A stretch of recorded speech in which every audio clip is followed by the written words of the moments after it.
சாந்தி. Murali date 1/4/2026. காலை முரளி. பாப்தாதா, மதுபன். இனிய குழந்தைகளே, தந்தை யார், எப்படி இருக்கிறார் என்பதை குழந்தைகள் நீங்களும் நம்பர்வார் அறிந்திருக்கிறீர்கள். ஒருவேளை எல்லோரும் தெரிந்து கொண்டால் அதிக கூட்டம் கூடும். கேள்வி: நாலாபுறமும் பிரத்யக்ஷதாவின் சத்தம் எப்போது பரவும்? பதில்: சுயம் பகவான் இந்த பழைய உலகை அழிய வைத்து புதிய உலகை ஸ்தாபனை செய்ய வந்திருக்கிறார் என்பது எப்போது மனிதர்களுக்கு தெரியுமோ? 2வது பாயிண்ட். நம் அனைவருக்கும் சத்கதி கொடுக்கும் தந்தை நமக்கு பக்தியின் பலனை கொடுக்க வந்திருக்கிறார் என்ற நிச்சயம் ஏற்படுமோ? அப்போது பிரத்யக்ஷம் ஏற்படும். பிறகு நாலாபுறமும் கூச்சல் குழப்பம் ஏற்படும். பாடல்: அன்பானவரோடு இருப்பவருக்கு ஞானமழை. ஓம் சாந்தி. யார் அன்பானவரோடு இருக்கிறார்களோ அவர்களுக்கு ஞானமலை என குழந்தைகள் பாடலின் 2 வரிகளை கேட்டீர்கள். இப்போது அன்பானவர் யார்? அதை இந்த உலகம் அறியாது. எண்ணற்ற குழந்தைகள் இருக்கிறார்கள். அவர்களில் பலர் எப்படி தந்தையை நினைவு செய்ய வேண்டும் என்பதை அறியாமல் இருக்கிறார்கள். அவர்களுக்கு நினைவு செய்ய வருவதில்லை. அடிக்கடி மறக்கிறார்கள். குழந்தைகளே, தன்னை ஆத்மா என உணருங்கள். தான் புள்ளி என்பதை தந்தை புரிய வைக்கிறார். தந்தை ஞானக்கடல். அவரையே நினைவு செய்ய வேண்டும். நினைவு செய்யும் பயிற்சி அப்படி ஏற்பட வேண்டும். அதனால் நிரந்தரமாக நினைவு நிற்க வேண்டும். கடைசியில் நான் ஆத்மா என்ற நினைவு மட்டுமே இருக்க வேண்டும். சரீரமோ இருக்கிறது, இருந்தும் நான் ஆத்மா என்ற ஞானத்தை புத்தியில் வைக்க வேண்டும் என தந்தையின் டைரக்ஷன் கிடைத்திருக்கிறது. நான் யாரோ? என்னை அந்த ரூபத்தில் அரிதாக சிலர் என்னை நினைவு செய்கிறார்கள். குழந்தைகள் அதிகமாக தேக அபிமானத்திற்கு வருகிறார்கள். யாராக இருந்தாலும் எதுவரை தந்தையின் அறிமுகத்தை கொடுக்கவில்லையோ அதுவரை எதையும் புரிந்து கொள்ள முடியாது என்பதை தந்தை புரிய வைத்தார். அந்த நிராகாரர் நமது தந்தை, கீதையின் பகவான். அவரே அனைவருக்கும் சத்கதி வழங்கும் வள்ளல் என்பது முதலில் அவர்களுக்கு தெரிய வேண்டும். அவர் இந்த நேரம் சத்கதி கொடுக்கும் பாகத்தை நடித்து கொண்டிருக்கிறார். இந்த பாயிண்டில் நிச்சய புத்தி ஏற்பட்டுவிட்டால் பிறகு இவ்வளவு பேர் யாரெல்லாம் சாது சந்நியாசிகளாக இருக்கிறார்களோ அவர்கள் எல்லோரும் ஒரு நொடியில் வருவார்கள். பிறகு பாரதத்தில் பெரிய கூச்சல் குழப்பம் ஏற்படும். இந்த உலகம் அழியப் போகிறது என்பது இப்போது தெரிந்துவிடும். இந்த விஷயத்தில் நம்பிக்கை ஏற்பட்டால் பிறகு மும்பையிலிருந்து அபு வரை கியூ நிற்கும். ஆனால் இவ்வளவு சீக்கிரம் ஒருவருக்கு நம்பிக்கை ஏற்பட முடியாது. அழிவு ஏற்பட வேண்டும் என்பது உங்களுக்கு தெரியும். இவர்கள் அனைவரும் ஆழ்ந்த உறக்கத்தில் உறங்கிக் கொண்டே இருக்க வேண்டும். பிறகு கடைசி நேரத்தில் உங்கள் பிரபாவம் வெளிப்படும். கீதையின் பகவான் பரம்பிதா பரமாத்மா சிவன் என்ற நம்பிக்கை ஏற்படுவது ஒன்றும் சித்தி வீடு கிடையாது. இது பிரசித்தமானால் முழு பாரதத்திலும் சத்தம் ஏற்படும். இப்போது நீங்கள் ஒருவருக்கு புரிய வைத்தால் அவருக்கு மந்திரத்தின் பாதிப்பு ஏற்பட்டதாக இன்னொருவர் சொல்லுவார். இந்த மரம் மிக மெல்ல மெல்ல வளர வேண்டும். இப்போது கொஞ்ச நேரம் இருக்கிறது. இருந்தும் முயற்சி செய்வதில் ஒன்றும் தவறில்லை. நீங்கள் மிகப்பெரிய மனிதர்களுக்கு புரிய வைக்கிறீர்கள். ஆனால் அவர்கள் எதையும் புரிந்து கொள்வதே இல்லை. குழந்தைகளிலும் சிலர் இந்த ஞானத்தை புரிந்து கொள்வதில்லை. தந்தையின் நினைவு இல்லை என்றால் அந்த மனநிலை இருப்பதில்லை. நம்பிக்கை என்று எதற்கு சொல்லப்படுகிறது என்பது தந்தைக்கு தெரியும். இப்போது சிலர் 1-2% கூட தந்தையை நினைவு செய்வது சிரமமாக இருக்கிறது. அவர்கள் இங்கே அமர்ந்திருக்கிறார்கள். தந்தையிடம் அந்த அன்பு இருப்பதில்லை. இதில் அன்பு தேவை, பாக்கியம் தேவை. தந்தையிடம் அன்பு இருந்தால் நாம் ஒவ்வொரு அடியும் ஸ்ரீமத் படி நடக்க வேண்டும் என்பதை புரிந்து கொள்ளுங்கள். நாம் உலகின் எஜமானர் ஆகிறோம். அரை கல்பம் தேக அபிமானம் அமர்ந்திருக்கிறது. அதனால் இப்போது ஆத்ம அபிமானியாக மாற பெரிய முயற்சி தேவைப்படுகிறது. தன்னை ஆத்மா என உணர்ந்து மிக அன்பான தந்தையை நினைவு செய்வது சித்தி வீடு கிடையாது. அவர்கள் முகத்திலேயே பிரகாசம் வர வேண்டும். கன்னிக்கு திருமணம் செய்கிறார்கள், நகை போன்றவற்றை போடுகிறார்கள். அப்போது ஒரே அடியாக மகிழ்ச்சி வருகிறது. ஆனால் இங்கே காதலரை நினைவே செய்யாததால் அந்த முகம் வாடி இருக்கிறது. அதை பற்றி கேட்காதீர்கள். கன்னிக்கு திருமணமானால் முகம் மகிழ்ச்சியாக மாறுகிறது. சிலருக்கு திருமணத்துக்கு பிறகும் முகம் பிணத்தை போலவே இருக்கிறது. பல விதங்களில் இருக்கிறார்கள். ஒருவர் அடுத்த வீட்டுக்கு சென்று குழப்பமடைகிறார். இங்கும் அப்படித்தான். தந்தையை நினைவு செய்யும் முயற்சி இருக்கிறது. அத்தீந்திரிய சுகத்தை பற்றி கோபி வல்லபரின் கோப கோபியரிடம் கேளுங்கள் என்ற பாடல் கடைசி நேரத்திற்காக இருக்கிறது. தன்னை கோப கோபி என உணர வேண்டும். மேலும் நிரந்தரமாக தந்தையை நினைவு செய்ய வேண்டும். அந்த நிலை இருக்க வேண்டும். தந்தையின் அறிமுகத்தை அனைவருக்கும் கொடுக்க வேண்டும். தந்தை வந்திருக்கிறார், அவர் ஆஸ்தி கொடுத்து கொண்டிருக்கிறார். இதில் முழு ஞானமும் வருகிறது. லக்ஷ்மி நாராயணர் எப்போது 84 பிறவிகளை முடிப்பார்களோ அப்போது தந்தை கடைசியில் வந்து அவர்களுக்கு ராஜயோகத்தை கற்றுக் கொடுத்து ராஜ்யத்தை கொடுத்தார். லக்ஷ்மி நாராயணரின் இந்த சித்திரம் நம்பர் 1. அவர்கள் முந்தைய பிறவியில் அப்படிப்பட்ட செயலை செய்தார்கள் என்பது உங்களுக்கு தெரியும். அந்த செயலை இப்போது பாபா கற்பித்து கொண்டு இருக்கிறார். மன்மனா பவ, பவித்திரமாக இருங்கள், எந்த பாவமும் செய்யாதீர்கள் என்று சொல்கிறார். ஏனென்றால் நீங்கள் இப்போது சொர்க்கத்தின் அதிபராக புண்ணிய ஆத்மா ஆகிறீர்கள். அரைக்கல்பம் மாயா ராவணன் பாவத்தை செய்ய வைத்து வந்தான். இப்போது நான் எந்த பாவமும் செய்வதில்லை தானே? புண்ணிய காரியத்தை செய்து கொண்டே இருக்கிறேனா? குருடர்களுக்கு ஊன்றுகோலாக மாறி இருக்கிறேனா என்று தன்னிடம் கேட்க வேண்டும். மன்மனாபவ என்ற தந்தை சொல்கிறார். மன்மனாபவ என்று யார் சொன்னது என்பதையும் கேட்க வேண்டி இருக்கிறது. ஸ்ரீ கிருஷ்ணர் சொன்னதாக அவர்கள் சொல்கிறார்கள். பிரம்பிதா பரமாத்மா சிவன் சொன்னதாக நீங்கள் ஏற்றுக்கொள்கிறீர்கள். இரவு பகல் வித்தியாசம் இருக்கிறது. சிவ ஜெயந்தியோடு கீதா ஜெயந்தி வருகிறது. கீதை ஜெயந்தியோடு ஸ்ரீ கிருஷ்ண ஜெயந்தி வருகிறது. நாம் எதிர்காலத்தில் இளவரசராவோம் என்பது உங்களுக்கு தெரியும். பெக்கரிலிருந்து பிரின்ஸ் ஆக வேண்டும்.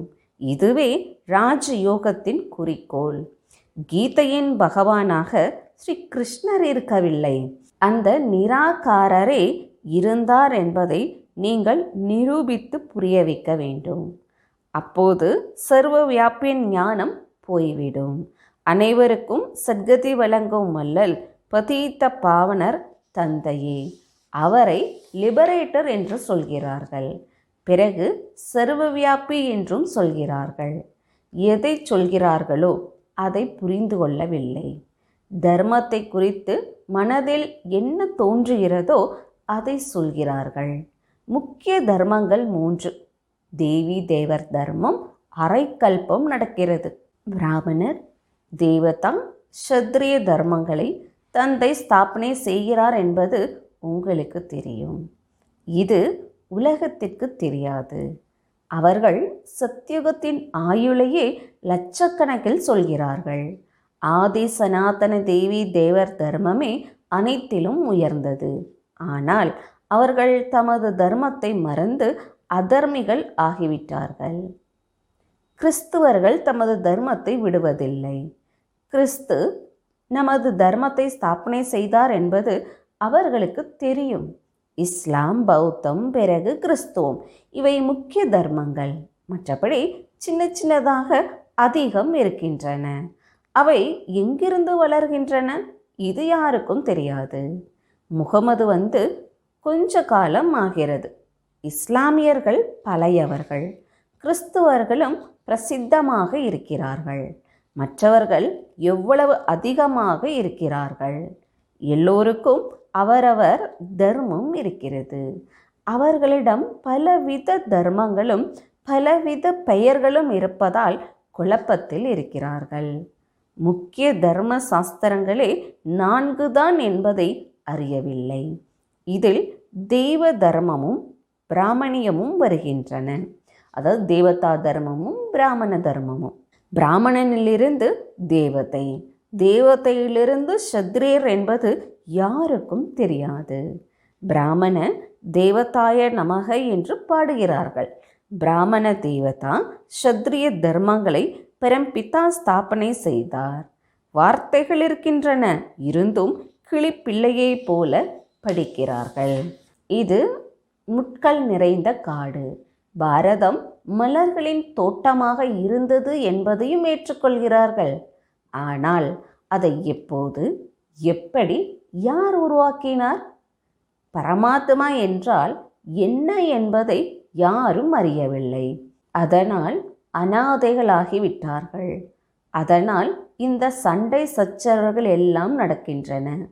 வெறும் பக்தியில் மகிழ்ச்சி அடைந்து கொண்டிருக்கிறார்கள். இப்போது வெளிச்சத்தை கொண்டு வர தந்தை வந்திருக்கிறார். நொடியில் ஜீவன் முக்தி பெற வைக்கிறார். ஞானமை சத்குரு கொடுத்தார். அஞ்ஞான இருள் விலகியது. இப்போது நாம் வெளிச்சத்தில் இருக்கிறோம் என்பது உங்களுக்கு தெரியும். தந்தை 3வது கண்ணை கொடுத்திருக்கிறார். தேவர்களுக்கு 3வது கண்ணை காட்டுகிறார்கள். ஆனால் அர்த்தத்தை அறியவில்லை. உண்மையில் 3வது கண் உங்களிடம் இருக்கிறது. அவர்கள் பிறகு தேவர்களுக்கு கொடுத்திருக்கிறார்கள். கீதையில் பிராமணர்களை பற்றிய எந்த விஷயமும் இல்லை. அதில் பாண்டவ கௌரவ சண்டையையும் குதிரை வண்டி போன்றவற்றையும் எழுதி வைத்திருக்கிறார்கள். எதையும் புரிந்து கொள்ளவில்லை. நீங்கள் புரிய வைத்தால் நீங்கள் சாஸ்திரங்கள் போன்ற எதையும் ஏற்றுக்கொள்வதில்லை என்று சொல்கிறார்கள். நாங்கள் ஏன் சாஸ்திரங்களை ஏற்றுக்கொள்ள மாட்டோம்? இவை அனைத்தும் பக்தி மார்க்க பொருட்கள் என்பது எங்களுக்கு தெரியும் என்று நீங்கள் சொல்ல முடியும். ஞானம் மற்றும் பக்தி என பாடப்பட்டுள்ளது. எப்போது ராவண ராஜ்யம் ஏற்படுமோ அப்போது பக்தி ஆரம்பமாகிறது. பாரதவாசிகள் பாவ பாதையில் சென்று தர்மமும் கர்மமும் கெட்டவர்கள் ஆகிறார்கள். அதனால் இப்போது இந்து என்று சொல்கிறார்கள். பதீத்தமாகிவிட்டார்கள். யார் பதீத்தமாக்கியது? ராவணனை எரிக்கவும் செய்கிறார்கள். அதாவது பதீத்தமாக்கியது ராவணன். அதனால தான் ராவணனுடைய சித்திரத்தை என்ன பண்ணுறாங்க? எரிக்கவும் செய்கிறாங்க. இது பரம்பரையாக நடந்து வருகிறது என நினைக்கிறார்கள். ஆனால் சத்தியுகத்தில் ராவண ராஜ்யமே இருக்கவில்லை. எதையும் புரிந்து கொள்ளவில்லை. மாயா முற்றிலும் கல் புத்தியாக மாற்றிவிட்டது. கல்லிலிருந்து தங்கமாக தந்தையை மாற்றுகிறார். எப்போது இரும்பு யுகத்தில் வருவாரோ அப்போதே தங்க யுகத்தை ஸ்தாபனை செய்ய முடியும். தந்தை புரிய வைக்கிறார். இருந்தும் வெகு அரிதாக ஒருவருடைய புத்தியில் அமர்கிறது. குமாரிகள், உங்களுக்கு இப்போது நிச்சயதார்த்தம் நடக்கிறது. உங்களை ராணிகளாக மாற்றுகிறார்.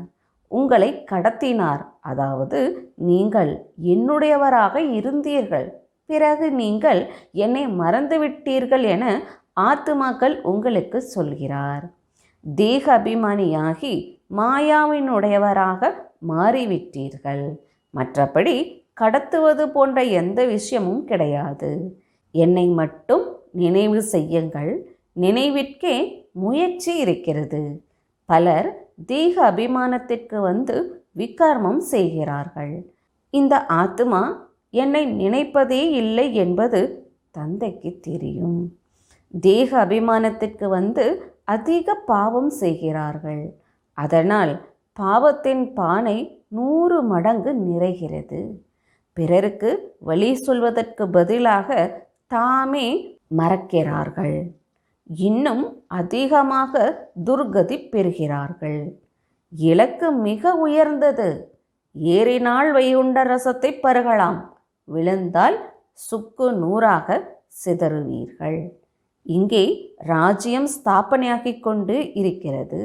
இதில் எவ்வளவு வித்தியாசம் ஏற்படுகிறது. ஒருவர் நன்றாக படித்து ஆகாயத்திற்கு ஏறுகிறார், ஒருவர் தரையிலேயே இருந்து விடுகிறார். புத்தி மந்தமாக இருந்தால் படிக்க முடியாது. பாபா, என்னால் யாருக்கும் புரிய வைக்க முடியவில்லை என ஒரு சிலர் சொல்கிறார்கள். நல்லது என சொல்கிறேன். தன்னை ஆத்மா என உணர்ந்து தந்தை என்னை நினைவு செய், நான் உனக்கு சுகம் கொடுப்பேன். ஆனால் நினைப்பதே இல்லை. நினைவு செய்தால் பிறருக்கும் நினைவு கொடுத்து கொண்டே இருக்க முடியும். தந்தையை நினைவு செய்தால் பாவங்கள் அழியும். அவரது நினைவு இல்லாமல் நீங்கள் சுகதாமத்திற்கு போக முடியாது. 21 பிறவிகளுக்கான ஆஸ்தி நிராகார தந்தையிடமிருந்து கிடைக்கும். மற்ற எல்லோரும் அற்பகால சுகத்தை கொடுப்பவர்கள். ஒருவருக்கு மாய மந்திரத்தால் குழந்தை கிடைத்தால் அல்லது ஆசீர்வாதத்தால் லாட்டரி கிடைத்தால் போதும், அவருக்கு நம்பிக்கை ஏற்படுகிறது. ஒருவருக்கு 2-4 கோடி லாபம் கிடைத்தால் போதும், அதிகம் புகழ் பாடுகிறார்கள். ஆனால் அவை அனைத்தும் அற்ப காலத்திற்காக இருக்கின்றன. 21 பிறவிகளுக்கு ஹெல்த் வெல்த் கிடைக்க முடியாது. ஆனால் மனிதர்களுக்கு தெரியாது. அவர்களை குறை சொல்லவும் முடியாது. அற்ப கால சுகத்திலேயே மகிழ்ச்சி அடைகிறார்கள். தந்தை குழந்தைகள் உங்களுக்கு ராஜயோகத்தை கற்பித்து சொர்க்கத்தின் அரச பாக்கியத்தை கொடுக்கிறார். எவ்வளவு எளிதாக இருக்கிறது. சிலரால் முற்றிலும் புரிய வைக்க முடியவில்லை. சிலர் புரிந்து கொள்கிறார்கள். இருந்தும் யோகம் முழுமையாக இல்லாத காரணத்தால் ஒருவருக்கு அம்பு தேய்ப்பதில்லை. தேக அபிமானத்திற்கு வருவதால் ஏதாவது கொஞ்சம் பாவம் செய்து கொண்டே இருக்கிறார்கள். யோகமே முக்கியம்.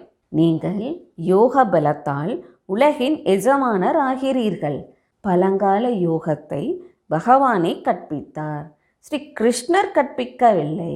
நினைவு யாத்திரை மிகவும் நல்லது. நீங்கள் சினிமா பார்த்துவிட்டு வந்தால் புத்தியில் அனைத்தும் முன்னால் வரும். அதை ஒருவருக்கு சொல்வதற்கு நேரம் பிடிக்கிறது. இங்கும் அப்படித்தான். விதை மற்றும் மரம், இந்த சக்கரம் மிக தெளிவாக இருக்கிறது.